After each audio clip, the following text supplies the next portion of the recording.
اللهم صل على سيدنا محمد يا رب صل وسلم دائما ابدا على حبيبي. موسیٰ علیہ الصلاۃ والسلام نے ایگریمنٹ کیا کہ 10 سال میں بکریاں چراؤں گا, 8 سال تو لازم ہے, 2 سال اگر میری مرضی. تو قرآن کہتا ہے فلما قضا موسیٰ الاجل, حضرت موسیٰ علیہ السلام نے جب بکریوں کی مدت پوری کی, بکریاں چرانے کی. حدیث میں آتا ہے اللہ نے ہر پیغمبر سے بکریاں چروائی ہیں, حتیٰ کہ ہمارے نبی صلی اللہ علیہ وسلم نے بھی بچپن میں بکریاں چرائی ہیں. اس کی حکمت حدیث میں بیان نہیں کی گئی ہے. ظاہر ہے اللہ کا کوئی حکم, کوئی کام حکمت سے خالی نہیں ہوتا. علماء نے اس کی حکمت بیان کی ہے. 2 چیزیں ہیں بکریاں چرانے سے. ایک, انسان میں تکبر ختم ہوتا ہے. بکریوں والوں میں تکبر بولو نہیں ہوتا. جب آپ کو لیڈر بننا ہے نا, کوئی بڑا بننا ہے, اونچے عہدے پہ جانا ہے, اس کے لیے ضروری ہے کہ آپ میں بڑائی نہ ہو, آپ میں کیا ہو, تواضع. اگر بڑائی آ گئی نا آپ میں, تو آپ میں کرتے رہیں گے سارا. یوٹیوب پہ جیسے بعض لوگ ہر وقت کیا کرتے رہتے ہیں, میں نے یہ کیا, میں نے یہ کیا. تو یہ میں اللہ کو پسند نہیں. پیغمبروں کی تعلیمات دیکھو, پیغمبر کیا کہتے ہیں, وما انا الا من المسلمین توفنی مسلما والحقنی بالصالحین. اے اللہ تو ہمیں بھی اہل ایمان میں داخل کر دے, اے اللہ تو ہمیں بھی اپنے فرما برداروں کی فہرست میں داخل کر دے. یعنی پیغمبر یہ کہہ رہے ہیں اللہ تیرے اتنے نیک لوگ ہیں تو ہم جیسوں کو بھی ان میں داخل کر دے. حالانکہ پیغمبر کا مقام کتنا بڑا ہوتا ہے, لیکن وہ میں نہیں کر رہے کہ میں سب سے بڑا, میں ایسا, میں نے یہ کیا, میں نے یوں کیا. آج کے جو اسکالرز ہیں نا, بعض اسکالرز کی حالت یہ ہو گئی ہے کہ پازیٹیو کام کا مقصد بھی نیگیٹیوٹی پھیلانا ہے. یعنی اگر وہ اچھی بات بھی کر رہے ہیں نا, مقصد اچھائی کو پروموٹ کرنا نہیں ہے, اس کے ضمن میں مقصد کیا ہے, برائی کو پروموٹ کرنا. مثال کے طور پر آپ نے بدنظری پہ تقریر کی کہ نظروں کو جھکانا چاہیے, تقریر بڑی اچھی, لوگوں کو دل میں خیال پیدا ہوا یار ہمیں نظر کی حفاظت کرنی چاہیے. بار بار آپ یہ بات ریپیٹ کرو, یہ بات میں کہتا ہوں, دوسرے علماء نہیں کہتے. ابے تو لوگوں کو بد نظری سے حفاظت سکھا رہا ہے یا دوسرے علماء سے بدگمانی سکھا رہا ہے؟ وہ ایک آدمی تہجد کے لیے اٹھا نا, مزدور تھا, رات کو اٹھ کے اللہ سے دعا مانگ رہا ہے, اے اللہ میں اٹھا ہوا ہوں, سارے سو رہے ہیں. یا آج کل کے بعض اسکالرز کی بات کر رہا ہوں, اے اللہ میں اٹھا ہوا ہوں رات کے آخری حصے میں, یہ سارے کمبخت پڑے ہوئے سو رہے ہیں. بار بار نا یہ سو رہے ہیں اور میں اٹھا ہوا ہوں. تو ایک نے منڈی نکالی رضائی سے, بولا کمبخت تو اپنی تعریفیں کر, ہماری غیبتیں کیوں کر رہا ہے اللہ کے سامنے؟ تو بس یہ بول دے اللہ میں اٹھا ہوا ہوں, میری عبادت قبول کر لے, دعا قبول کر لے. یہی آج کل کے بعض لوگوں کا حال ہے, میں یہ کر رہا ہوں, کوئی بھی یہ کام نہیں کر رہا, میں یہ کر رہا ہوں.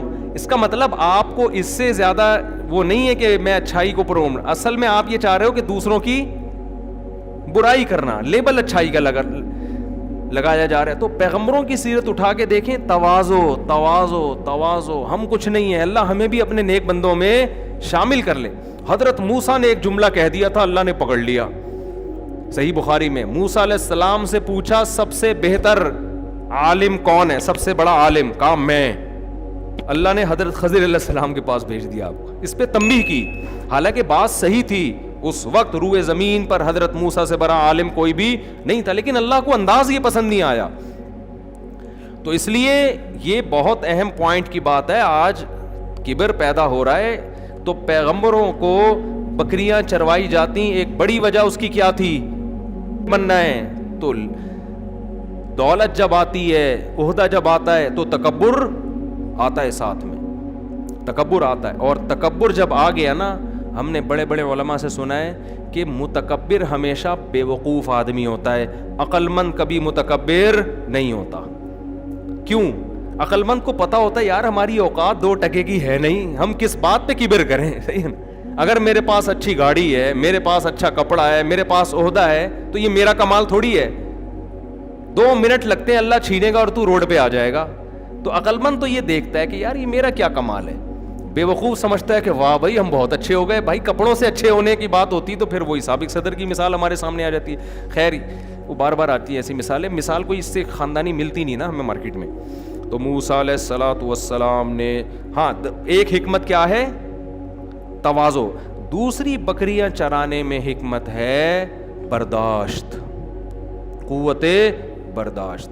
بکری تنگ بہت کرتی ہے لیکن آپ اس پہ اپنا غصہ جاری نہیں کر سکتے, کمزور ہوتی ہے.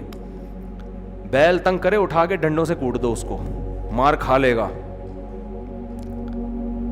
بیل تنگ بھی کم, گائے پالنا ہم نے تو پالی ہے نا بکریاں, گائے پالنا آسان ہے, کھڑی کر دو. بھینس تو اتنی آسان ہے جہاں کھڑی کر کے جاؤ گے قیامت تک وہیں کھڑی رہے گی. 6 مہینے بعد بھی آؤ گے تو وہیں کھڑی ہوئی ہوگی, بٹھا کر گئے تو بیٹھی ہوئی ہوگی. اس کے کھیل کیا ہوتے ہیں, کان ہلانا.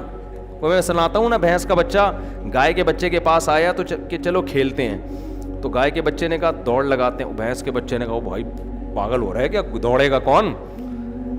گائے کے بچے نے کہا چل بھائی پھر چلتے ہیں. اس نے کہا نہیں بھائی بہت مشکل کام ہے. تو گائے کا بچہ ٹینشن میں آ گیا, یار کیا کھیلوں اب میں. تو بھینس کے بچے نے کہا بیٹھ کے نا کان ہلاتے ہیں یوں کر کے. کان ہلاتے ہوئے دیکھے کبھی گاؤں دیہاتوں میں. بھائی یہ بھینس کے بچے کا ٹوٹل اچھل کود ہے یہ. تو بھینس پالنا بھی آسان, کھڑے کر کے جاؤ بس وہیں رہے گی, کہیں بھی نہیں جائے گی. اور اچھا اس کو نہلاؤ, نہیں نہلاؤ گے نا تو کوئی بھینس پیشاب کر رہی ہوگی اس کے نیچے جا کے کھڑی ہو جائے گی, اسی کو انجوائے کرے گی وہ. گائے بھی, لیکن بکری پالنا بڑا مشکل کام ہے. ادھر ادھر بھاگتی ہے, ایسے بھاگتی ہے. ہم پنجرا کھولتے تھے نا ایسے روڈ پہ بھاگ جاتی تھیں, ڈنڈے لے لے کے بھاگتے تھے ان کے پیچھے. ادھر کبھی کسی کی بائک کے نیچے آ رہی ہے گاڑی, خطرہ ہوتا ہے.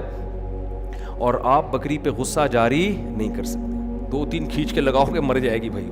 اور ویسے بھی پہلے تو بکریاں اتنی سی ہوتی تھیں, تو پنجاب اور سندھ کی نسلیں کراس بریڈنگ کر کے ایسی اونچی بکریاں پیدا ہو رہی ہیں آج کل. تو اس لیے بھی بکریاں چروائی گئی ہیں کہ ان میں برداشت پیدا ہو, کیونکہ حضرت موسیٰ کو حوالے کرنا تھا بنی اسرائیل. بنی اسرائیل میں زیادہ تر لوگ بڑے شرارتی, بہت تنگ کرنے والے.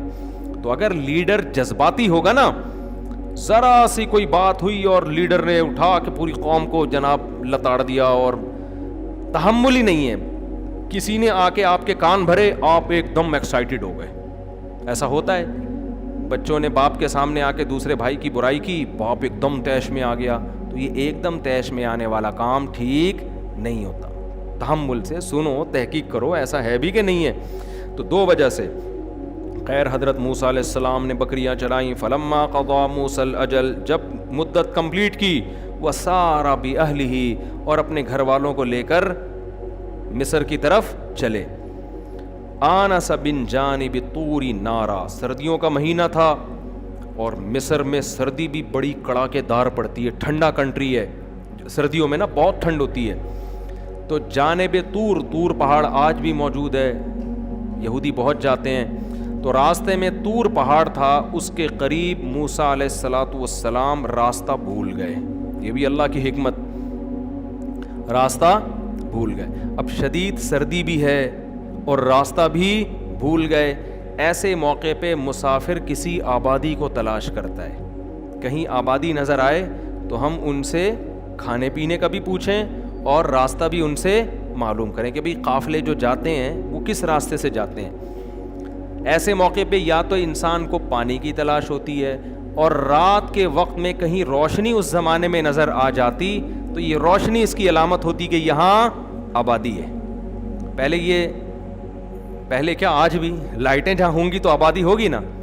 تو قرآن کہتا ہے آنس من جانب طور نارا, طور پہاڑ کے قریب آپ کو آگ نظر آئی.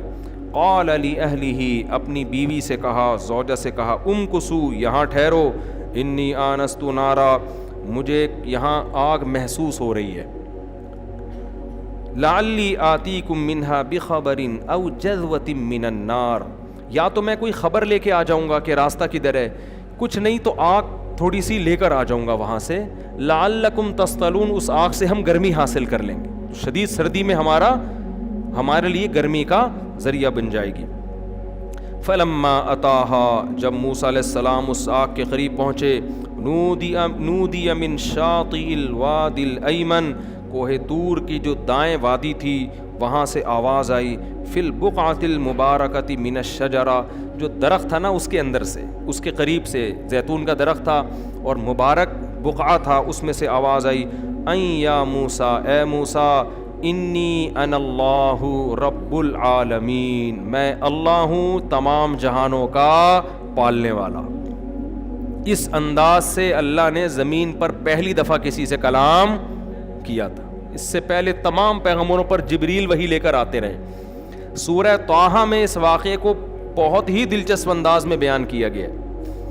هل اتاک حدیث موسیٰ اذ رأى نارا فقال لأہلہم کثوا انی آنست نارا لعلی آتیکم منها بقبس او آتیکم بشہاب قبس لعلکم تصطلون فلما جاءها نودی ان یا موسیٰ انی انا اللہ رب العالمین، میں اللہ ہوں تمام جہانوں کا پالنے والا۔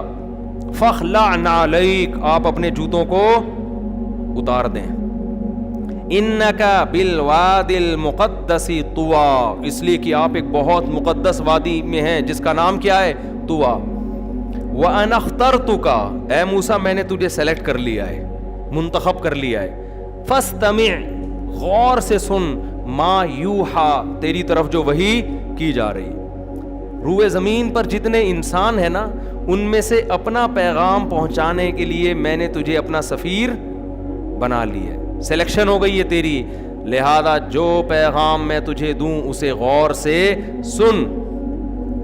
پہلا پیغام اللہ نے کیا دیا؟ فاستمع لما یوحی انی انا اللہ لا الہ الا انا، میں اللہ ہوں میرے سوا کوئی عبادت کے لائق نہیں ہے۔ یہ پہلا پیغام توحید کا اللہ نے ہر پیغمبر کو دیا ہے۔ جب کوئی اسلام قبول کرتا ہے تو سب سے پہلے کیا کہتا ہے؟ لا الہ الا اللہ، اللہ کے سوا کوئی عبادت کے لائق نہیں ہے۔ فاعبدنی، لہذا غلامی کس کی ہوگی؟ میری۔ آج سیکولر ریاستیں آپ کو اپنا غلام بنا رہی ہیں، معاشرہ آپ کو اپنا غلام بنا رہا ہے، حکومتیں آپ کو اپنا غلام بنا رہی ہیں، باپ اپنا غلام بنانا چاہتا ہے، ماں اپنا غلام بنانا چاہتی ہے، شوہر بیوی کو، بیوی شوہر کو غلام۔ ہم کسی کے غلام، آج کہہ دو آج بڑا اچھا موقع ہے، ہم کسی کے غلام نہیں ہیں، ہم صرف کس کے غلام ہیں؟ اللہ کے۔ ہم باپ کی اطاعت کرتے ہیں کس کے کہنے پر؟ اللہ کے۔ لہذا جہاں اللہ منع کر دے گا باپ کی اطاعت کرنے سے، وہاں ہم باپ کی اطاعت بھی نہیں کریں گے۔ ہم قوم سے محبت کرتے ہیں کس کی وجہ سے؟ اللہ سے۔ جہاں اللہ اپنی قوم کی مخالفت کا کہہ دے گا وہاں ہم اپنی قوم کی بھی نہیں مانیں گے۔ ایاک نعبد و ایاک نستعین، وہ ایک ہمارے سیاسی لیڈر بہت زیادہ یہ جملہ کہتے تھے، لوگوں نے اس پہ بھی ان کا مذاق اڑانا شروع کر دیا، خاندانی جملہ تھا، ایاک نعبد و ایاک نستعین، ہم غلامی صرف کس کی کریں گے؟ اللہ کی۔ تو پہلا جو حضرت موسیٰ علیہ السلام کو بتایا گیا نا جملہ کیا ہے؟ میں اللہ ہوں میرے سوا کوئی عبادت کے لائق نہیں، فاعبدنی، عبادت کس کی کرنی ہے؟ میری۔ اور اس کے بعد جو سب سے پہلا حکم، وَأَقِمِ الصَّلَاةَ لِذِكْرِي، میرے یاد کے لیے نماز کو قائم کرنا ہے۔ دیکھو اگر آپ نماز نہیں پڑھتے نا تو اپنے آپ کو اسلام کی طرف منسوب کرنا چھوڑ دو۔ اسلام اور نماز کا ریڑھ کی ہڈی کی حیثیت ہے، تبھی امام احمد بن حنبل کے نزدیک جو نماز چھوڑ دے وہ دائرہ اسلام سے ہی خارج ہو جاتا ہے، کافر ہو جاتا ہے۔ وہ کہتے ہیں یہ ہو ہی نہیں سکتا کہ مسلمان بھی ہو اور نماز بھی نہ پڑھتا ہو۔ عرب میں ایسے لوگ بھی ہیں شراب پی رہے ہیں مگر نماز پڑھ رہے ہیں۔ ایک صاحب نے مجھے بتایا کہ وہاں، میں پوری ڈیٹیل نہیں بتاؤں گا ان کا، پھر وہ ڈیلیٹ کروا دیں گے، وہ ان کے وہاں بڑے مسائل کھڑے ہو جاتے ہیں ان کے لیے، کہ کہتے ہیں ہم نے عیاش عربوں کو بھی دیکھا ہے لیکن نماز نہیں چھوڑتے وہ۔ یہ تو ہندوستان پاکستان کی بدعت ہے کہ اپنے آپ کو مسلم بھی کہتے ہیں اور نماز بھی قضا کر دیتے ہیں، یہ ہو نہیں سکتا۔ تو اللہ کی توحید کا اقرار کے بعد اور اللہ کی عبادت کرنی ہے، اس کے ساتھ نماز لازمی جڑی ہوئی ہے. اقیم الصلاۃ لذکری ان الساعۃ آتیۃ اکاد اخفیہا. اگلا پیغام اللہ نے دیا بے شک قیامت قائم ہو کے رہے گی. کیونکہ اسلام اور لبرل لوگوں میں بڑا فرق یہ بھی ہے کہ وہ آخرت کے قائل نہیں ہیں, اور ہم یہ دیکھو, یہ اللہ موسیٰ کو ڈائریکٹ پیغامات دے رہا ہے. ان میں سے کوئی بھی پیغام لبرل لوگ یا اللہ کو نہ ماننے والے لوگ نہیں دیتے. دنیا میں کہیں دیکھا اسمبلی کا اجلاس ہوا اور قرارداد پاس ہوئی کہ ہم اس بات پہ یقین رکھتے ہیں کہ موت کے بعد ہم دوبارہ زندہ ہوں گے. یونائٹڈ نیشن نے ایک قانون پاس کر دی, کبھی سنا آپ نے؟ یا جب آپ اسکول میں جاتے ہیں فزکس کیمسٹری کی کتاب میں کبھی سنا؟ یا آپ کے پروفیسر نے آپ کو بتایا وہ سائنسدانوں کی تحقیق کر کے کہ ایک دن ہم دوبارہ زندہ ہوں گے اور خدا کے سامنے کھڑے ہوں گے؟ کبھی سنا آپ نے؟ یہ ٹاپک کسی سائنسدان کا, ڈاکٹر کا, انجینئر کا ہے ہی نہیں, کیونکہ خدا نے کہا ہے میں زندہ کروں گا. خدا کا سفیر بتائے گا خدا کے کہنے سے. اس لیے اللہ موسیٰ علیہ السلام کو اپنا سفیر بنا رہے ہیں اور اہم ترین باتیں ڈیلیور کر رہے ہیں کہ یہ پیغام مجھ سے لے کے آپ لوگوں تک پہنچا دیں, کیونکہ آپ کے علاوہ دنیا کو کوئی یہ باتیں نہیں بتائے گا. یہ لوگوں کا ٹاپک ہی نہیں ہے, یہ میرا ٹاپک ہے, اللہ کا ٹاپک ہے. اللہ کو دلچسپی ہے اس میں. وَإِنَّ السَّاعَةَ آتِيَةٌ, اے موسیٰ خوب سمجھ لے بے شک قیامت ایک دن آ کر رہے گی. اکاد اخفیہا, اس کا ٹائم میں نہیں بتاؤں گا کبھی بھی. لِتُجْزَا كُلُّ نَفْسٍ بِمَا تَسْعَى, تاکہ انسان جو عمل کر رہے ہیں ہر شخص کو اس کے عمل کا پورا پورا بدلہ دیا جائے. یہ حکمت بیان کر دی اللہ نے, کیونکہ اگر قیامت قائم نہیں ہوگی تو اے موسیٰ جو اچھا ہے وہ بھی مر کے ختم, جو برا ہے وہ بھی مر کے ختم. اچھے کو اچھائی کا بدلہ نہیں, برے کو برائی کا بدلہ نہیں. ایسا کیسے ہو سکتا ہے؟ اے موسیٰ میں تجھے بتا رہا ہوں, یقین کر لے, پبلک کو جا کے بتا دے. اب پبلک تجھ پہ یقین کیسے کرے گی کہ اللہ نے بتایا؟ وہ میں تجھے معجزے دوں گا, وہ میں تجھے معجزے دوں گا. وہ ٹھہر جا بھی بتاتا ہوں کیسے یقین آئے گا تیرے اوپر لوگوں کو کہ تو واقعی اللہ کا سفیر ہے. وہ بتاتا ہوں میں. حضرت موسیٰ پریشان ہو رہے تھے نا, اللہ میں یہ باتیں پبلک کو بتاؤں گا, مانیں گے کیسے وہ کہ میں تیرا پیغمبر ہوں, کوہ طور پر تو نے مجھ سے بات کی ہے. اللہ نے کہا ابھی ٹھہر جا, وہ میں بتاؤں. یہ سب باتیں دل میں ہو رہی ہیں. وَإِنَّ السَّاعَةَ آتِيَةٌ أَكَادُ أُخْفِيهَا لِتُجْزَى كُلُّ نَفْسٍ بِمَا تَسْعَى. یہ اہم پیغام اللہ نے حضرت موسیٰ کو دے دیا. اب اللہ نے حضرت موسیٰ کے دل میں آ رہا ہوگا نا, اے اللہ میں تو جانے کہ تو نے مجھ سے بات کی, میں جانتا ہوں میں نے تجھ سے کلام کیا, میں لوگوں کو جا کے بتاؤں گا تو پبلک یقین نہیں کرے گی.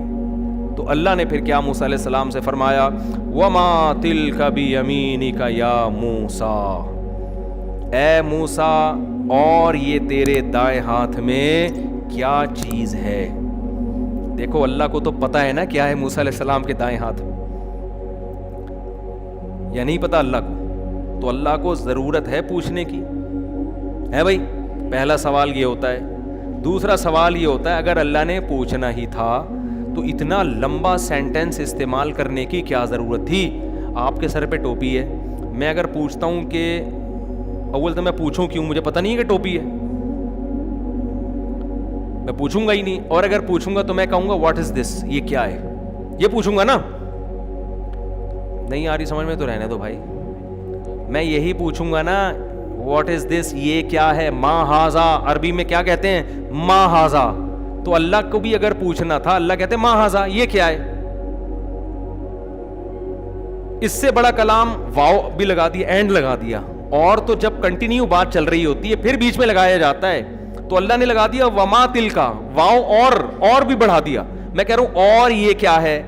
آپ کہیں گے بھائی پہلے آپ پوچھ رہے ہوتے ہیں نا یہ کیا ہے, یہ کیا ہے, یہ کیا ہے, اور یہ کیا ہے. یہ تو پہلا سوال ہے, پہلے سوال میں ہی واو لگا دیا آپ نے. چائے پی کے بیٹھا کریں تراویح کے بعد نا, تھکے ہوئے ہوتے ہیں. میں سوچ رہا ہوں انتظامیہ کو بولوں تراویح کے بعد آدھی کپ کڑپ دودھ پتی کا انتظام ہونا چاہیے. میں بھی پیوں گا, کاکڑ دن نہ ہو جائے گا. چائے ویسے اچھی چیز نہیں ہے لیکن چلتا ہے مارکیٹ میں, پی رہے ہیں تو پھر میرے مشورے پہ تھوڑی پی رہے ہیں. تو واو لگا دو نا, واو, تو یہ اور لمبا کلام ہو گیا. اچھا اگر میں نے پوچھنا ہی ہے, لمبا ہی کلام کرنا ہے, اور بھی لگا دیا, تو میں ان کو نام لے کے پکاروں گا جبکہ پہلے سے ان سے آپ کا نام کیا ہے؟ فیضان. تو بات فیضان ہی سے چل رہی ہے گھنٹے سے. میں کہوں اور یہ تیرے سر پہ کیا ہے اے فیضان, تو یہ اس سے زیادہ لمبا کلام اس موقع پر ہو سکتا نہیں ہے. اللہ حضرت موسیٰ سے اتنا لمبا کلام کر کے پوچھ رہے ہیں وما تلکا, اور یہ کیا ہے بیمینکا, تیرے دائیں ہاتھ میں, حالانکہ ایک ہی ہاتھ میں تھی, تیرے دائیں ہاتھ میں اے موسیٰ. اتنا لمبا کلام. علماء نے اس کی حکمت بیان کی ہے کہ بعض دفعہ کلام مقصود نہیں ہوتا, اس لیے بات چیت کی جاتی ہے محبت کے اظہار کے لیے اور سامنے والے کی وحشت کم کرنے کے لیے. دیکھو جب آپ کسی سے بات چیت کرتے ہیں نا, ایک روب ہوتا ہے. میں تو باروب آدمی نہیں ہوں, لیکن بعض دفعہ لوگ آتے ہیں نا تو بات شروع کرتے ہیں, وہ اسٹارٹ ہی نہیں, جیسے گاڑی اسٹارٹ ہو رہی ہوتی ہے نا, کھنگ کھنگ کھنگ کھنگ کر کے گھنٹہ لگ جاتا ہے, وہ اسٹارٹ ہی نہیں ہو رہے ہوتے. تو میں کہتا ہوں بھائی بولو, مجھے ہنسی آ جاتی ہے بھائی کو بولے گا تو. کہہ رہے ہیں منہ سے نکل ہی نہیں رہا. وہ اچانک مجھے کہیں دیکھ لیا تو ان تو یوٹیوب پہ دیکھتے تھے, اچانک دیکھ رہے آپ مفتی صاحب ہیں, وہ حیران پریشان کھڑے ہوئے ہیں, ان کے منہ سے نکل ہی نہیں رہا ہوتا. فون پہ بھی بعض دفعہ ایسا ہو جاتا ہے. تو بعض دفعہ ایسے ہوتا ہے, اکثر تو ایسا نہیں ہوتا. کوئی ایسا روب وہ ہمارا ہے نہیں. وہ کہتے ہیں وہی شادیوں والے مولانا صاحب, تو کیا روب رہا. لیکن بعض دفعہ ایسا ہوتا ہے. تو پھر میں کیا کرتا ہوں, اس سے میں پہلے بات چیت کرتا ہوں, چھوڑو سوال ووال کو دائیں طرف رکھو, اور سناؤ کیا حال ہے بھائی, طبیعت سیٹ ہے, کیا کر رہے ہو آج کل, چلو چائے پیتے ہیں. ایسا الحمدللہ میں کہتا نہیں ہوں, لیکن نام وام پوچھا, یہ سارے سوالات جو ہو رہے ہوتے ہیں یہ صرف اس کے دل میں روب کم کرنے کے لیے, کیونکہ جب وہ روب کم ہوگا تو وہ دل کی بات آپ کے سامنے کھول کے رکھے گا. بعض ڈاکٹروں کو دیکھا ہے نا, آپ ان کے پاس جاؤ, ابھی آپ نے بتایا نہیں کہ میرے گردے میں مسئلہ ہے یا پھیپھڑے میں, بات شروع کرنے سے پہلے نسخہ لکھنا. دیکھا نا کیڑے مکوڑے, نسخہ بھی کیا ہوتا ہے, کیڑے مکوڑے بنانا شروع کر دیتے ہیں. یہ کیڑے مکوڑوں سے ایسا ہوا, ایک دفعہ میں دوا لے کر آیا, میڈیکل والے نے کچھ اور پکڑا دیا, مجھے شک ہوا, پھر جا کے وہ سوری, وہ رائٹنگ ایسی ڈاکٹروں کی ہوتی ہے سمجھ میں ہی نہیں آتا. تو آپ بھائی ڈاکٹر کی ذمہ داری ہے, بندہ آ کے بیٹھے, آپ اس سے پوچھو تمہارے ساتھ کیا مسئلہ ہے طارق مسعود صاحب, یہ پوچھنا چاہیے نا. گردوں میں مسئلہ ہے یا جگر میں مسئلہ ہے یا پھیپڑوں میں مسئلہ ہے یا سر میں درد ہے, یا ہو سکتا ہے تمہارے ساتھ ہو ہی نہیں, جو بچہ لے کر آئے ہو اس کے ساتھ مسئلہ ہو. جیسے عامل لوگ بنیان سونگ کے فوراً کہتے ہیں آپ پہ جنات ہیں. بعض دفعہ آپ کا کیس ہی نہیں ہوتا, کیس کس کا ہوتا ہے, یہ لوگوں نے تجربہ کیا ہے. عامل کو بولا ابھی بندہ آ رہا ہے, وہ اس کو پتہ ہی نہیں, اس نے آپ کا بنیان سونگتے بول دیا آپ پہ جن ہے. تو اگلے نے کہا بھائی میں تو ہوں نہیں, میں تو ویسے ہی آ کے بیٹھا ہوا تھا. تو روب جب ہوتا ہے نا تو محبت تقاضا کرتی ہے, محبت بھی اور یہ حکمت بھی یہ تقاضا کرتی ہے کہ ایسی بات کی جائے جس کی ضرورت بھی نہیں ہو اور بات کو بھی طول دیا جائے. اس لیے بہت سے لوگ کہتے ہیں نا, ہم گھر میں جاتے ہیں اپنی بیگم سے بات چیت کرتے ہیں, وہ پتہ نہیں لمبی لمبی باتیں شروع کر دیتی ہے, ہم کہتے ہیں ٹو دا پوائنٹ بات کرو, ٹو دا پوائنٹ. تو وجہ اس کی ہے کہ اس کو محبت ہوتی ہے, آپ کو نہیں ہوتی. آپ چاہ رہے تھے ٹو دا پوائنٹ بات کرو, بس کیا ہے مسئلہ ہے, بس ٹو دا پوائنٹ جواب دے کے سو جاؤ جا کے. محبت ہوتی ہے تو جب شادی نہیں ہوئی تھی اس وقت کیا ٹو دا پوائنٹ بات ہوتی تھی, فون کیا آپ نے ہونے والی کو, السلام علیکم, وعلیکم السلام, کون بات کر رہی ہے, جی میں کائنات بات کر رہی ہوں, ایک مثال دے رہا ہوں, اچھا اور طبیعت ٹھیک, جی الحمدللہ, شکریہ آپ کا, السلام علیکم, طبیعت معلوم کرنے کے لیے فون کیا. تو وہاں کیسا منگنیاں تو ہم نے دیکھی ہیں لڑکوں کی, ایسا جیسے فون ایلفی سے چپکا دیا کسی نے کان پہ. تو محبت جب ہوتی ہے انسان کلام کو طول. اس لیے میرے بھائی اپنے باپ اور اپنی ماں کے ساتھ جب بات چیت کیا کرو نا تو مختصر بات نہ کیا کرو. وہاں تو بیٹھے ہی گپ شپ کے لیے ہو, وہاں تو بیٹھے ہی کس کے لیے ہو, گپ شپ کے لیے. بھائی محبت کی وجہ سے بات چیت ہو رہی ہے, اس میں یہ نہیں کہ ابا سے ہم نے اماں سے بات کی تھی تو یہی بات ہم دوبارہ ویسے ادھر ادھر کی مارنا شروع کر دو, بیٹھ جاؤ اور ابا سناؤ, اپنے بچپن کے واقعات سناؤ, کیا ہوتا تھا. تو بڑوں کا دل اس سے بہلتا ہے. ان بڑوں کو ایسا نہ کرو جیسے جاپان اور فرانس والوں نے کر دیا اپنے بڈھوں کے ساتھ, تنہائی کے دن گزارتے ہیں. ان کے ساتھ بیٹھو, ماں کے ساتھ بیٹھو, گپ شپ لگاؤ ویسے ہی بیٹھ کے. بچوں سے نہیں الٹی الٹی باتیں کر رہے ہوتے لوگ, محبت ہوتی ہے نا بچوں سے, وہ ویسے ہی باتیں کر رہے ہوتے ہیں. خیر اللہ تعالیٰ کو چونکہ موسیٰ سے محبت تھی, اللہ نے موسیٰ سے مختصر کلام نہیں کیا. موسیٰ سے اللہ نے کہا وما تلکا بیمینکا, اور یہ کیا ہے تیرے دائیں ہاتھ میں یا موسیٰ، اے موسیٰ. حضرت موسیٰ کی محبت کو بھی جوش آ گیا. ٹھیک ہے، حضرت موسیٰ بھی کہہ سکتے تھے اے اللہ جب تجھے پتہ ہے تو پوچھ کیوں رہا ہے مجھ سے؟ جیسے آپ اپنی بیگم سے کو جواب دیتے ہیں ابھی بتایا تو ہے بھائی، اور بیگم بھی ایسے ہی جواب دیتی ہے. آپ نے پوچھا کیا پکا، اس نے کہا جی دال پکی ہے. پھر تھوڑی دیر میں آپ نے پوچھا کیا پکا، بول تو دیا کہ دال پکی ہے. تو چونکہ بہت محبت ہوتی ہے اس لیے گھر کا اسٹائل یہ والا ہوتا ہے، گھر میں یہ اسٹائل چل رہا ہوتا ہے. تو اللہ نے موسیٰ علیہ السلام سے پوچھا نا اتنا لمبا کلام، تو حضرت موسیٰ نے یہ نہیں کہا کہ اللہ تجھے پتہ ہی ہے. جب اللہ نے دیکھا کہ جب موسیٰ علیہ السلام نے دیکھا اللہ مجھ سے بات چیت چاہتا ہے تو پھر آپ بھی لمبی بات چیت کریں. بڑا جب کوئی بات پوچھا کرے نا تو یہ نہیں کہتی کہ پتہ نہیں، بیٹھ کے تھوڑا تفصیل سے جواب دیا کرو. تو آپ نے کیا کیا، حضرت موسیٰ نے کیا کیا، فوراً اچھا جواب بھی دیا اور وہ بھی مختصر نہیں. میں جب آپ سے پوچھتا ہوں یہ اور آپ کے سر پہ یہ کیا چیز ہے فیضان بھائی، آپ کہیں گے ٹوپی، کافی ہے نا جواب. لیکن فیضان بھائی کو بھی بڑا مفتی صاحب فری ہو رہے ہیں بھائی، آج فری ہونے کا ٹائم ہے. فیضان بھائی بھی فارم میں آ گئے. میری کھوپڑی کے اوپر ایک ٹوپی رکھی ہوئی ہے جس سے میں سر بھی ڈھانپتا ہوں اور ناک بھی اللہ نہ کرے پسینہ بھی صاف کرتا ہوں. تو میں کہوں گا نا کہ بھائی میں نے پوچھا یہ کیا ہے اور آپ نے پوری ڈیٹیل، تو آپ کہو گے کہ آپ کو پوچھنے کی ضرورت کیا تھی، آپ بھی تو ویسے ہی پوچھ رہے تھے تو ہم بھی ویسے ہی جواب دے رہے تھے. تو حضرت موسیٰ علیہ السلام سے اللہ نے پوچھا اور یہ دائیں ہاتھ میں کیا ہے، تیرے دائیں ہاتھ میں کیا ہے اے موسیٰ؟ حضرت موسیٰ نے کیا فرمایا، قال ہی عصای، یہ میری لاٹھی ہے. اللہ نے یہ نہیں پوچھا تھا کس کی ہے، ٹھیک ہے نا، اس کا جواب بنتا تھا عصا، لاٹھی بس. حضرت موسیٰ نے کہا ہی عصای، یہ میری لاٹھی ہے. اللہ نے یہ نہیں پوچھا تھا کس کام کی ہے، آگے کام بتانا شروع کر دیے. اتوکأ علیہا، اس پہ ٹیک لگاتا ہوں. واہش بہا علی غنمی، اور درختوں سے پتے جھاڑ کے بکریوں کو. کیسے یار اللہ نے اتنے بڑے پیغمبر پیدا کیے، کام کیا ہے درختوں سے پتے جھاڑ کے بکریوں کو کھلانا. کہتے ہیں تکلف والی زندگی جو اختیار کرتا ہے وہ کبھی بھی بڑا آدمی نہیں بنتا. آپ جیسے ہو نا ویسے نظر آؤ. آج نا تکلفات نے مار دیا ہے، مار دیا تکلفات. شادی میں جانے کے لیے گھنٹہ تیار، اور دولہا ہم کئی دفعہ بنے ہیں اسی ڈریس میں. یار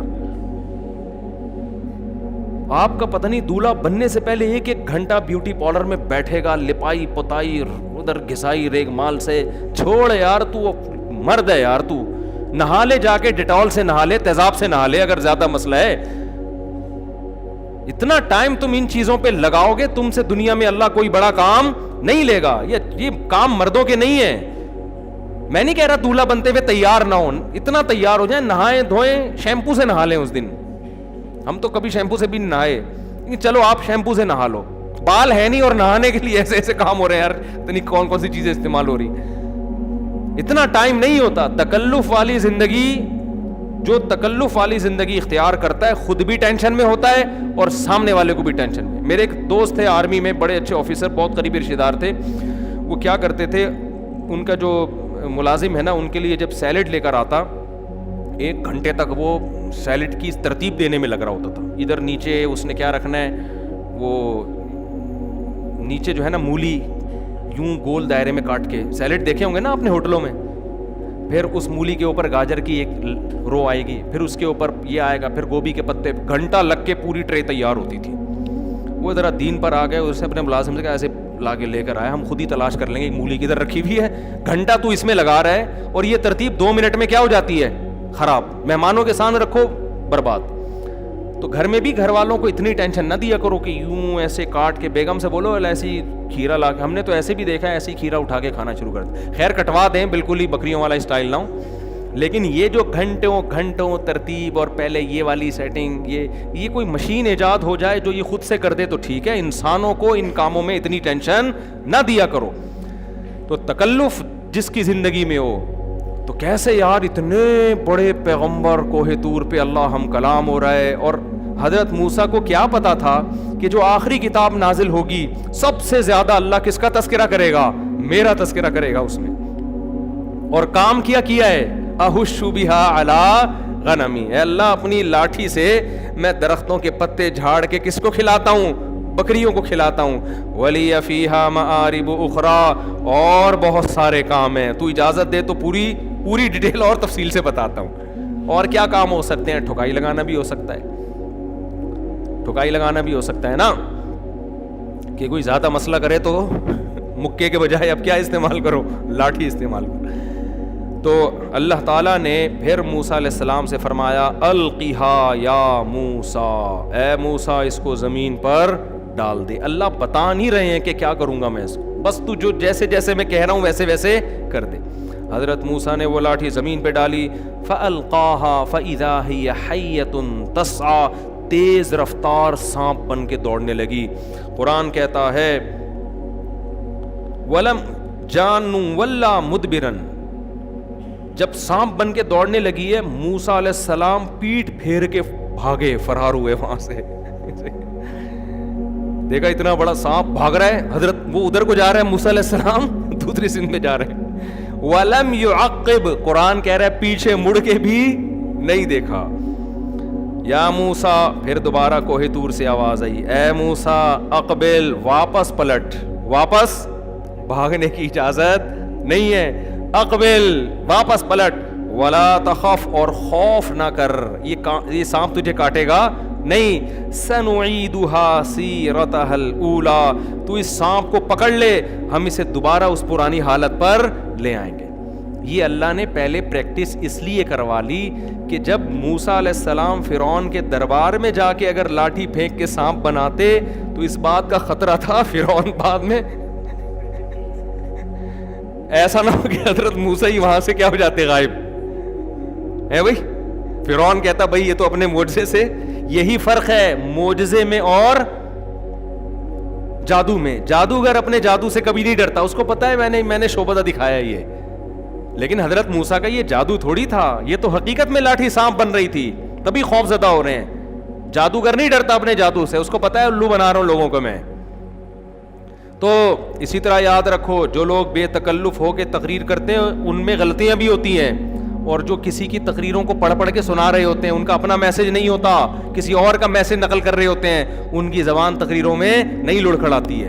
سمجھتے ہو؟ نہیں سمجھے؟ اچھا خیر. تو قرآن کہتا ہے قرآن کہتا ہے لا تخف سنعیدها سیرتها الاولی, اے موسیٰ ہم اسے دوبارہ اسی پوزیشن پہ لوٹا دیں گے. میں کل انشاءاللہ سورہ طٰہٰ سے اس کی تفصیل بیان کروں گا, وہاں یہ واقعہ بہت دلچسپ انداز میں. آج یہیں اسی کو ہم کمپلیٹ کر دیتے ہیں مختصر. قرآن کہتا ہے اسلک یدک فی جیبک, اپنے ہاتھ کو اپنے گریبان میں ڈال. موسیٰ علیہ السلام نے ڈالا تو جب ہاتھ واپس نکالے تو سورج کی طرح چمک رہا تھا, اور اللہ نے کہا اے موسیٰ اب تو کرنا کیا ہے, تو نے اذهب الی فرعون, جانا کس کے پاس ہے؟ فرعون کے پاس. اتنا مشکل کام لگا دیا. فرعون وملئہ, اور اس کے جتنے سرکاری اہلکار ہیں نا ادھر جا کے ان کو دعوت دینی ہے. انہم کانوا قوما فاسقین, اس لیے کہ یہ برے لوگ ہیں. حضرت موسیٰ پریشان, قال رب انی قتلت منہم نفسا, اے اللہ میں تو مصر سے نکلا ہوں, ایک انسانی جان کا مجھ سے قتل ہو گیا تھا, تو میں تو چھپتا پھر رہا ہوں, میرے سے ایک انسانی جان کا قتل ہوا ہے, تو مجھے فرعون کے پاس بھیج رہا ہے. اخاف ان یقتلون, مجھے ڈر ہے وہ مجھے قتل کر دیں گے. واخی ہارون هو افصح منی لسانا, میرے بھائی ہارون کی زبان میں فصاحت ہے. فارسلہ معی ردءا, ایک جگہ آتا ہے کہ اس کو نبوت دے دے, ایک جگہ آتا ہے اس کو بھی میرے ساتھ. تو اس سے پتہ چلتا ہے حضرت موسیٰ نے شروع میں مطالبہ کیا تھا مجھے نبوت نہیں چاہیے, کس کو دے دے؟ ہارون کو بنا دے. جب اللہ نے یہ مطالبہ نہیں مانا پھر کہا کہ چل اے اللہ تو ان کو میرے ساتھ نبی بنا دے, میرا مددگار بنا دے. تو اللہ نے کیا فرمایا؟ اخی ہارون هو افصح منی لسانا, اس کی زبان مجھ سے زیادہ فصیح ہے. فَأَرْسِلْهُ مَعِيَ رِدْءًا يُصَدِّقُ لِي, میرا مددگار بنا کے بھیج دے, وہ میری تصدیق کرے گا. کوئی ایک تو ہو جو میرے ساتھ کھڑا ہوا ہو. اس سے یہ بھی پتہ, دو چیزیں پتہ چلتی ہیں اس آیت سے ہمیں. ایک, بولنا آنا یہ بہت بڑی نعمت ہے. بہت سے لوگوں کے پاس دلائل کے انبار ہوتے ہیں, علم کا خزانہ ہوتا ہے, لیکن اس کو ڈیلیور کرنا نہیں آتا. بجائے علم پھیلنے کے اور فتنہ پیدا ہو جاتا ہے معاشرے میں, اور الٹی باتیں ہوتے ہیں. اب دیکھیں یوٹیوب پہ نظر آئیں گے, کتابوں میں ملیں گے آپ کو, لکھنا نہیں آتا, لکھ رہے ہیں کتابیں. تو بولنا آنا جو ہے نا, بولنا آنا کہ آپ پیغام ڈیلیور کیسے کر رہے ہیں, اس کی بہت بڑی ویلیو ہے. اس لیے اپنے بچوں کو بولنا سکھاؤ, اسپیکنگ پاور ان کے اندر پیدا کرو, جبھی وہ بڑا کام کر سکتے ہیں. بچوں کو بولنا ہی نہیں سکھا رہے. اور کس میں بولے, کون سی زبان میں بولے, جو دنیا کی بڑی بڑی زبانیں ہیں وہ سکھاؤ ان کو.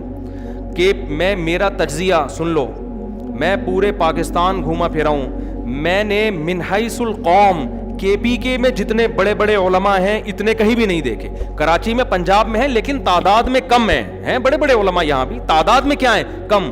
میں نے پشاور میں, سوات میں, مردان میں, کوہاٹ میں جو پٹھان علماء دیکھے ہیں نا, جن کی علمی استعداد بہت بڑی تعداد ہے ان کی,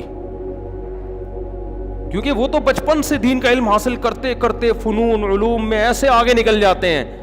آپ کی سوچ ہوگی, میں نے بہت دیکھے ہیں, لیکن دنیا ان کو بولو نہیں جانتی. کیوں؟ بڑی زبانوں میں اپنا پیغام ڈیلیور نہیں کر رہے. وہ سمجھتے ہو, انگلش اور اردو. دیکھو حضرت مولانا طارق جمیل صاحب کو دنیا جانتی ہے, کیوں؟ بیان کس میں کرتے ہیں, اردو میں. اگر وہ اپنی زبان استعمال کرتے, سرائی کی زبان میں کرتے, تو صرف سرائی کی طبقہ ان کو جانتا, اردو بولنے والے ان کو بولو نہیں جانتے. اردو کا حجم زیادہ ہے نا, بہت بڑا, پورا ہندوستان بول رہا ہے, برما میں بہت زیادہ بولی جا رہی ہے, سری لنکا میں بھی سمجھی جا رہی ہے, نیپال میں بھی. پھر یہ اردو بولنے والے انڈیا اور پاکستانی پوری دنیا میں پھیلے ہوئے ہیں, اتنی بڑی تعداد میں. دبئی تو ایسا لگتا ہے کہ یہ انڈا موڑ ہے اگر تھوڑا سا اس کو ڈیولپ کر دیا جائے. کویت میں اردو بولنے والے, ہندی بھی اردو ہی ہے, اس کو الگ الگ نام دے دیا خام خواہ کا رسم الخط کی وجہ سے. تو کے پی کے میں بڑے بڑے علماء ہیں. میرے ہمارے جامعہ رشید کے ایک استاذ ہیں, میرے دوست بھی ہیں, ان کے سسر کے پی کے سے تعلق ہے, باجوڑ سے. باجوڑ کا, جس کو باجوڑ کہتے ہیں, اصل پروننسیشن یہ باجوڑ. اتنے بڑے عالم ہیں, انہوں نے وفاق المدارس کا پرچہ عربی میں کیا پورا. خیر یہ تو کوئی اتنی بڑی بات نہیں. بخاری کا پرچہ عربی میں اور شاعری میں, ہر سوال کا جواب کس میں, شعر کی صورت.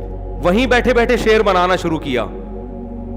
جو ممتحن تھا نا وہ دیکھ کے حیران ہو گیا, اتنی زبردست استعداد ہے کہ آپ ہر بات کا جواب بھی دے رہے ہیں, اور جواب بھی شاعری میں, اور شاعری پشتو میں نہیں, کون سی, عربی شاعری میں. یہ تو میں نے ایک مثال دی ہے. تو میں جب جاتا ہوں وہاں بڑے بڑے علماء ہیں, لیکن دنیا ان کو نہیں جانتی. کیوں؟ آپ اپنا پیغام جس زبان میں ڈیلیور کر رہے ہیں, اس زبان سے لوگ, زیادہ بڑی دنیا اس زبان سے واقف نہیں ہے. اس لیے میں تو یہ کہتا ہوں, اس زمانے میں ہمارے دینی طلبہ پر انگلش سیکھنا شاید فرض کفایہ دور کی بات ہو گئی, شاید فرض عین ہے. کیونکہ دنیا میں اس وقت, پوری دنیا میں سب بولی جانے والی نہیں کہہ سکتے ہم, سمجھی جانے والی سب سے بڑی زبان انگلش ہے. تو اپنے بچوں کو اردو بھی سکھائیں. اردو تو اس لیے سکھائیں, ایک تو اردو کا حجم بھی کم نہیں ہے, خوب سمجھ لو. اردو کے ساتھ اگر آپ ہندی کو ملا لو تو یہ دنیا کی 3-4 بڑی زبانوں میں آ جائے گی. یہ چھوٹی نہیں ہے زبان, تیسرے یا چوتھے نمبر پر آئے گا اس کا, یعنی پھیلاؤ کے اعتبار سے. اور دوسری یہ کہ آپ کا رشتہ علماء سے قائم رہے گا. اگر آپ نے اردو سے ان کو کٹا دیا نا اپنے بچوں کو, تو پھر کلچر آپ کا چینج ہو جائے گا. کیونکہ زبان جب آتی ہے نا غیروں کی, تو کلچر ساتھ ساتھ تشریف لاتا ہے. پھر ماموں, چاچو, خالہ, پھپھو مارکیٹ سے کیا ہو جائیں گے, شارٹ. پھر آئیے, بیٹھیے, کھائیے, یہ الفاظ گئے. انگلش میں سب کے لیے یو, ابا بھی یو, ماموں بھی یو, کم ہیئر, ابا کو بھی کم ہیئر, نانا بھی کم ہیئر, بیگم بھی کم ہیئر. اردو میں کیا ہے, الو کا پٹھا ہے تو ادھر آ, ادھر آ. اور ہم تو پنجابی کا بھی تڑکا لگا دیتے ہیں, پراوڑ. اردو میں اجازت ہے نا, تڑکا تو کسی بھی زبان کا لگا سکتے ہو آپ. آپ جاتے ہو بھائی بھنڈی چاہیے, تھوڑا سا تری ڈال دینا اس میں, ٹھیک ہے نا, تڑکا لگا دینا اس میں. تو یہ بھی بڑا فائدہ ہے اردو میں, تڑکا کسی بھی زبان کا لگا سکتے ہو. تو پاگل آدمی اس کو بلاؤ گے, ادھر آؤ, تھوڑا احترام کرنا ہے تو آپ نے کیا کرنا ہے, ادھر آ, ادھر آ. پھر تھوڑا اور رسپیکٹ دینی ہے, ادھر آئیں, اور مزید رسپیکٹ دینی ہے, ادھر آئیے. اور اگر اس میں ایسا تڑکا لگانا ہے کہ وہ بچے پھینک کے آ جائے آپ کے پاس, تو آئیے نا, آئیے نا, کھائیے نا, کھائیے نا, آپ رکھے ہوتے ہیں نا پکوڑے, کھائیے نا.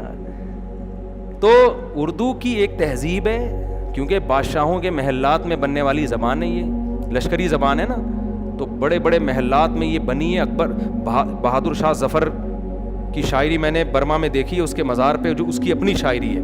بادشاہ لوگ یہ زمانے بولا کرتے تھے, وہیں سے تہذیب. اب تو اردو یہاں کراچی کی, ورنہ میں نے سندھ میں ایک یونیورسٹی کے وائس چانسلر سے سنا, بوڑھے تھے, کہتے ہیں ہم, وہ سندھی تھے, انہوں نے مجھے خود بتایا کہ ہم بچپن میں ہمارے والدین ہم کو کراچی بھیجا کرتے تھے, کراچی کے اسکولوں میں پڑھو تہذیب سیکھنے کے لیے. سمجھتے ہو کہ نہیں سمجھتے؟ کہہ رہے ہمیں اردو سکھائی جاتی تھی, کس کے لیے؟ تہذیب کے لیے. کہتے ہیں ہم کراچی میں آتے ہیں, ہماری استانی ہمیں ڈانٹتی, ہاں نہیں بولتے, جی بولتے ہیں, آؤ نہیں بولتے, آئیے بولتے ہیں, جاؤ نہیں بولتے, جائیے بولتے ہیں. یہ مجھے وائس چانسلر نے, بہت بڑی یونیورسٹی کے تھے, سندھی تھے, انہوں نے خود بتایا. اب تو حال ہی کیا ہو گیا ہے, کیا کر رہے ہیں, کدھر سے آ رہے ہیں, یہ بس یہ چل رہا ہے کراچی میں. تہذیب کی ایسی کی تیسی ہو گئی, الحمدللہ. خیر, تو یہ جو موسیٰ علیہ السلام نے کہا نا افصح منی لسانا, زبان کیا ہونی چاہیے؟ فصیح. تو کون سی زبان ہونی چاہیے فصیح؟ بڑی زبانوں پہ محنت کرو, انگلش سکھاؤ اپنے بچوں کو, اردو سکھاؤ, اور ہمت ہے تو عربی بھی سکھاؤ, وہ تو بہت ہی اچھا ہو جائے گا. اگر لیکن عربی کو میں زیادہ پاکستان میں فوکس اس لیے نہیں کرتا کہ عرب کے پاس علماء بہت ہیں سننے کے لیے, سمجھتے ہو نا, وہ اپنے علماء سے, ان کے پاس اتنے بڑے بڑے علامے پڑے ہوئے, وہ آپ کی کیوں سنیں گے؟ تو آپ اگر ڈاکٹر ذاکر نائک اگر عربی میں بیان کرتا ہے تو اتنے لوگ غیر مسلم تھوڑی مسلمان ہوتے, انگلش کی وجہ سے بہت ہو رہے ہیں, سمجھتے ہو نا. تو اس لیے میں فوکس کرتا ہوں کہ 3 زبانیں سیکھ لو, تو عربی اتنی ضرور سیکھو جس میں قرآن و حدیث سمجھ میں آنے لگے. میں بولنے کی بات الگ ہوتی ہے, تو لیکن بولنے کی جہاں تک بات ہے تو یہ 2 زبانیں سیکھو, اس سے آپ اپنا پیغام دنیا تک پہنچا دو گے. اس کے بغیر آپ کوئی دنیا میں بڑا کام نہیں کر سکتے, مشکل ہو جائے گی آپ کے لیے. خیر, ہم جلدی سے اس کو کمپلیٹ کرتے ہیں, بس ایک آیت پڑھ کے پھر انشاءاللہ باقی کل. تو ہوا افصح منی لسانا, اے اللہ میرا بھائی ہارون مجھ سے زیادہ فصیح ہے, بولنا اس کو آتا ہے, پیغام میرا ہوگا, زبان کس کی ہوگی؟ ہارون کی زبان ہوگی. اور دوسرا کام وہ کیا کرے گا؟ یصدقنی, میری تصدیق کرے گا, کیونکہ مجھے پتہ ہے سب کہیں گے موسیٰ غلط ہے, ایک تو ہوگا جو میری حمایت کرے گا. یہ بھی حضرت موسیٰ علیہ السلام کی سادگی ہے, جو دل میں ہے وہ زبان پر. بعض لوگ کہتے ہیں ہمیں کسی کی حمایت کی ضرورت نہیں, ہم 1 مین شو ہیں, اکیلے, ساری دنیا میری خلاف ہو جائے مجھے کوئی پرواہ نہیں ہے. ڈائلاگ کی حد تک بہت اچھی بات ہے, لیکن آپ کی پالیسیاں ایسی ہونی چاہیے کہ آپ دشمنیاں کم سے کم پالیں, سمجھتے ہو؟ ہاں, اس کا یہ مطلب نہیں ہے کہ باطل میں لوگوں کو ساتھ ملانا شروع کر دیں. اگر ہارون علیہ السلام حضرت موسیٰ کا ساتھ نہیں دیتے تو موسیٰ علیہ السلام اکیلے یہ جنگ لڑتے, لیکن کوشش کیا کی ہے کہ بھائی جتنے لوگوں کو ساتھ ملا سکتے ہو ملاؤ. اور اس سے بھی پتہ چلتا ہے کہ یہ جو لوگ پازیٹیو اور نیگیٹو کمنٹس کر رہے ہوتے ہیں نا, یہ فضول لغو نہیں ہوتے. اگر کوئی اچھی بات پہ آپ کسی کو اپریشیٹ کریں گے, اس کو خوشی ہوگی, حوصلہ ملے گا. بعض لوگ کہتے ہیں ہماری کوئی تعریف کرے, ہماری صحت پہ کوئی فرق نہیں پڑتا, ہم لوگوں کی تعریفوں کے بھوکے نہیں ہیں, کوئی ہماری مخالفت کرے ہمیں تو جوں بھی نہیں ریکتی. تو بھائی یہ تو آپ معاذ اللہ پھر موسیٰ علیہ السلام سے زیادہ مضبوط دل کے ہیں. حضرت موسیٰ تو کہہ رہے ہیں اللہ کوئی تو میری, جب ساری قوم مخالفت کرے گی میرا بھائی تو میرے ساتھ ہوگا نا, مجھے حوصلہ ملے گا, موٹیویشن ملے گی. اس سے بھی پتہ چلتا ہے کہ آپ کے ماتحت میں اگر کوئی اچھا کام کرتا ہے آپ اس کو اپریشیٹ کیا کرو. ماں باپ بعض دفعہ اپنی اولاد کو باغی بنا دیتے ہیں, ہر وقت ٹوکتے رہتے ہیں, تو نے ایسا کیا, تو اس دن چرسی کے ساتھ بیٹھا ہوا تھا, تو اس دن یہ کر رہا تھا, ساری نیگیٹو باتوں میں اس کو ٹاؤنٹ کرتے رہیں گے. بھائی جہاں نیگیٹو باتوں میں اس کو ملامت کرتے ہو, اچھی باتوں میں اس کو اپریشیٹ بھی بولو کیا کرو. اس کو تعریف کیا کرو, یار بیٹا ماشاءاللہ یہ کام تو نے بڑا خاندانی کیا, یہ میرا بیٹا ایسا ہو ہی نہیں سکتا, میری بچی تو ایسا کر ہی نہیں سکتی. اس سے بڑا حوصلہ ملتا ہے اولادوں کو. آپ کے ماتحت لوگ ہیں, ملازم ہیں, ان کو اپریشیٹ کرو. ایک بات کر کے بس بیان ختم کرتا ہوں, باقی اسباق ہے نا ان واقعات میں, کہ ہمارے ایک دوست تھے, انہوں نے سچی مچی کی چوری کی. اپنا بچپن کا واقعہ بتا رہے ہیں. سچی مچی میں کیا کی انہوں نے, چوری نہیں کی, کسی کو چھیڑا, اللہ تعالیٰ معاف فرمائے. بچپن میں اتنے بھی چھوٹے نہیں تھے, یعنی ٹین ایجز جو ہوتے ہیں, کسی کو کیا کیا انہوں نے, لڑکی کو چھیڑا.